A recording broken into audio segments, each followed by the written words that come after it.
This is WRAL-TV Channel 5, Raleigh, Durham, Fayetteville.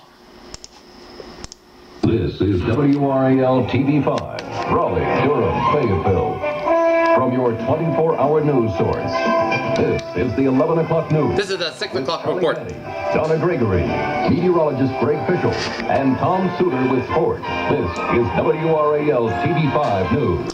Good afternoon and evening, everybody. It's Monday, August 20th, 1990, and it's time now for the 6 p.m. report. I'm Charlie getting your top stories, the latest on the Gulf crisis here, where the White House in Washington is rejecting Saddam Hussein's latest conditions to settle the Persian Gulf crisis, but says it still does not view the 3,000 Americans trapped in Iraq and Kuwait as hostages. President Bush conferred at the White House today with aides on the budget deficit and the impact on the Gulf crisis on U.S. energy reserves. Defense Secretary Dick Cheney on a trip to the Gulf region announced today that the United Arab Emirates had allowed U.S. C-130 cargo transports to operate out in the moderate Arab Federation. Cheney will make the announcement along with the President of the Emirates, Sheikh Zayed Al Nahyan, was traveling later in the day to Oman and Saudi Arabia to discuss the U.S. military buildup. Senator John Glenn Hart, a member of the Senate Armed Services Committee, said today we have to get enough forces there on the ground, and we really have enough forces to be. Can't be a doubt about it. Glenn appeared on NBC's Today Show, said you can't bluff in a situation like this if Saddam Hussein decides to call a bluff, and we have enough people in there. The United States picked up another ally in its military thrust against Iraq with Defense Secretary Dick Cheney's announcement today that the U.S. C-130 cargo transports have begun operating from the United Arab Emirates. Cheney's statement in Abu Dhabi marked an important show of cooperation from a Gulf nation with international efforts to force Iraqi out of Kuwait. Meanwhile, two senior UN officials headed for Baghdad today to urge Iraqi to free foreigners held captive in Kuwait and Iraq.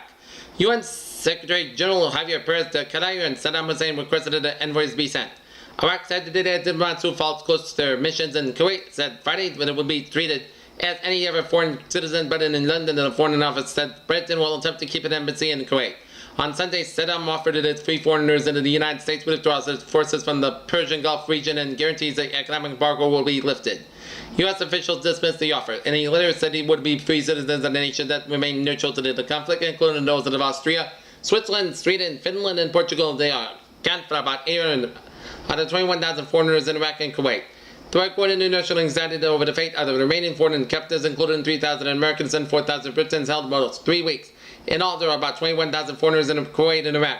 Saddam said Sunday Westerners be held in the battle. Iraqi targets deterred U.S. attacking on facilities and ordered Westerners in Kuwait to assemble all hotels or face the consequences. Here, our people are seeking to avert a catastrophe. Saddam said in the comments read on Iraqi television, the presence of the foreigners with Iraqi families that fought targets might prevent an attack. And other developments, White House said U.S. warships were still shuttling into Iraqi tankers, which there were warning shots fired by the U.S. vessels on Saturday. U.S. warships off the United Arab Emirates were challenged by radio, particularly every commercial ship course enough and down the Persian Gulf, shipping and executives reported today. In Abu Dhabi, United Arab Emirates Defense Secretary Dick Cheney announced today that a U.S. C-130 cargo transporter had begun operating from the moderate Arab Federation and the Persian Gulf. Cheney's announcement made along with the President of the United Arab Emirates, Sheikh Zayed Al Nahyan, in an important demonstration of the Persian Gulf cooperation against Iraq's aggression against Kuwait. Cheney was later to travel today to Oman and Jeddah, Saudi Arabia, where he is scheduled to meet with the Saudi royal family.